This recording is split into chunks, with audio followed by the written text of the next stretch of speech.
Convent School is revolutionary, futuristic, challenging, interactive, scientific, exciting, global, pride of Jeel.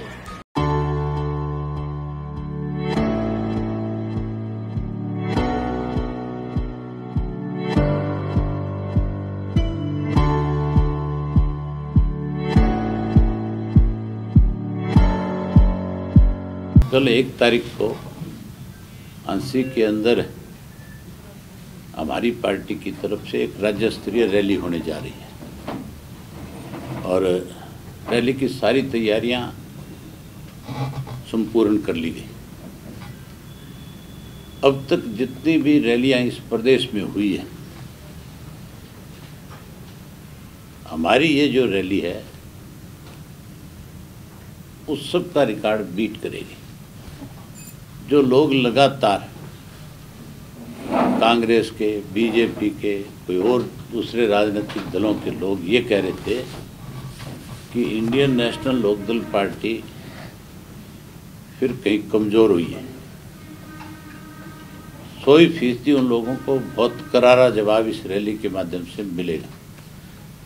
और फिर एक बार हरियाणा प्रदेश के लोग इस बात पे मोहर लगाएंगे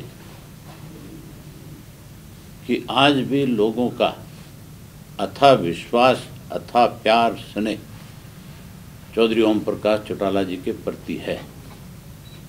चौटाला साहब उस रैली को संबोधित करेंगे। जहां रैली को संबोधित करेंगे वहीं आज देश की सीमाओं की पहरेदारी करने वाले जो लोग हैं, जो नौजवान हैं, जिनको आज 2 जगह की चिंता सताती है। एक तो अपने देश की सीमाओं की चिंता करता है और दूसरी तरफ वही नौजवान अपने घर की भी चिंता करता है। घर की चिंता इसलिए ज़्यादा होती है उसको कि पीछे बूढ़े माँ बाप भी होते हैं, उसकी बहनें भी शादी के लायक होती हैं, कहीं उसे अपने बच्चे को कैसे पढ़ाना लिखाना, कैसे उसकी परवरिश करना, उसकी भी चिंता होती है। एक तो कैसे नौजवान को इस बात का भरोसा हो कि इंडियन नेशनल लोकदल पार्टी की सरकार बनने के बाद तू इस चीज़ के लिए चिंता मुक्त हो जाएगा। उसके लिए एक बड़ी घोषणा करेंगे। और एक किसान से, क्योंकि आज की तारीख में कहा तो ये जाता रहा था कि स्वामीनाथन की रिपोर्ट को लागू करेंगे, 50% ज़्यादा देंगे, लेकिन 6,000 रुपया साल का किसान के खाते में डाल के, यार वो भी सब किसानों के नहीं, उसमें भी बड़ा भेदभाव किया है।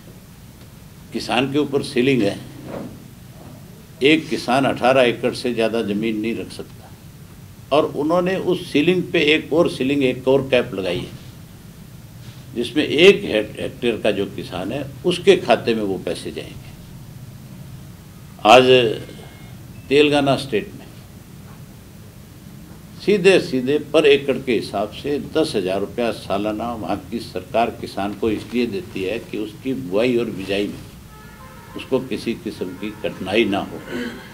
हमने विधानसभा के अंदर, मैंने विधानसभा में गवर्नर एड्रेस पे जब मैं बोल रहा था, उसके बाद जब मुझे बजट पे बोलने का मौका मिला तो मैंने सरकार से ये बात कही, मुख्यमंत्री से कहा कि अगर आप सही मायने में किसान के हितैषी हो तो यहाँ भी तेलंगाना की तर्ज के ऊपर 10-10 हज़ार रुपया किसान को दिया जाए।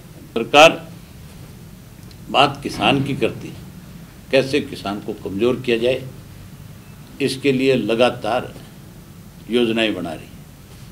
कभी प्रधानमंत्री फसल बीमा योजना के नाम पे किसान को लूट लिया, कभी धान की नमी के नाम के ऊपर, बाजरे की नमी के नाम पे, सरसों और कपास की फसल दागी होने के नाम पे किसान को कम पैसे दिए गए।